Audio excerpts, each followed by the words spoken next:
Thank you, Madam Chair.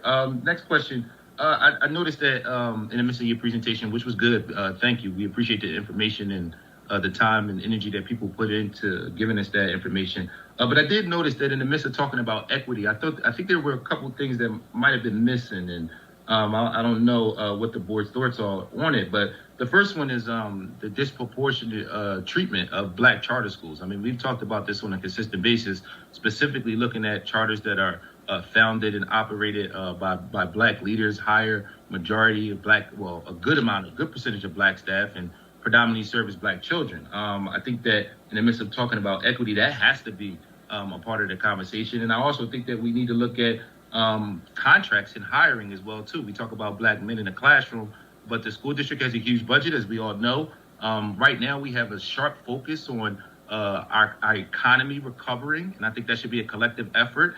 And the school district has a unique opportunity to make sure in the midst of advocating for equity that contracts are dispersed in a way that give minority businesses an opportunity that they may not have had in the past, as well as local Philadelphia businesses. So I know we might not be able to do a deeper dive into that because I only have 7 minutes, but I did want to throw that out there as well because I thought it was missing.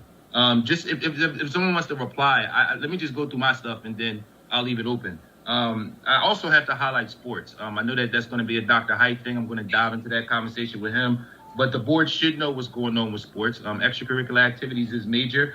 And we talk all the time on the council side about businesses and different things that won't recover post-coronavirus. And I can tell you right now, if we don't get it right with the public league, I would hate to see that on the list of things that are never the same and that not being a good thing. In the midst of closing out, and I'll pass the mic back to you, Council President, I know that as board members, and this is specifically to the chair, Madam Joyce Wilkerson, who spends a ton of time with us in council, a ton of time working on this initiative and her passion as it relates to our children, as well as the other board members.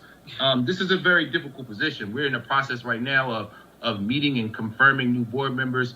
And, you know, I think that's one of the things that's being highlighted. And if it's somebody from the administration that maybe could talk about this, is just the process and some of the flaws within the process. I know myself, we've talked about different models as it relates to governing. The idea of our school board being governed in a way where it's a full-time position, as well as an opportunity to give the public a little more say-so.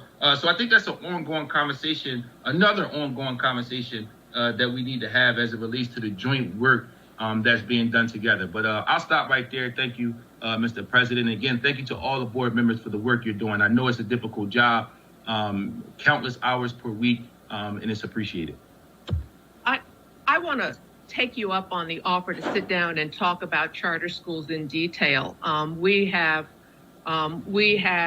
tried to assemble a lot of information, have information on all the schools that have been closed down, why they were closed down, whether they were Black leaders of color, because it is a very complicated issue, and it's not something that we deal with in goals and guardrails.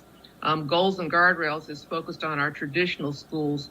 We have a third of our children in charter schools. We have a different role vis-a-vis those schools, but it's something that I'd like, anybody interested, I'd like to have a much more in-depth conversation about that. No, I would love to take you up on that offer, but I mean, I just want to be clear.